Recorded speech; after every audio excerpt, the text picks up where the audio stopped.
عمر رضی الله عنه وایي ما چې کله ایمان راوړ د ما د ایمان راوړلو سره سم وایي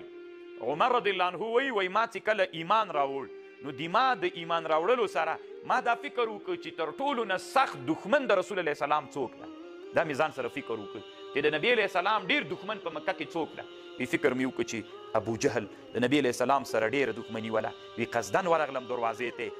دروازه مې چې وټکوله عمر رضی الله عنه ابو جهل راووته ما ته ویلې یعنې فرحب بي ما ته ښه راغلاست ویلې په خیر راغلې قال مرحبا واهلا بابن اختي دی د دوی خوریایي و طالبانو ښه عمر رضی الله عنه د ابو جهل دوی خوریایي و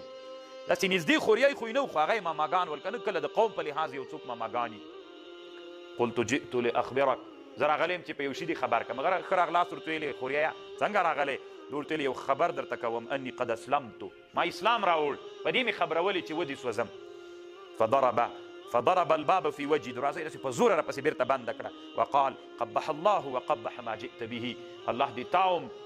بد وګرځي الله دې تاوم هلاک یې هغه دین باندې چې ایمان راوړی الله دې هغه هم وایي هلاک نو ومې سوځاو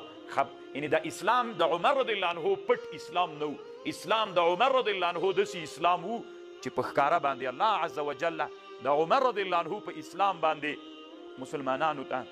قوت ورکړ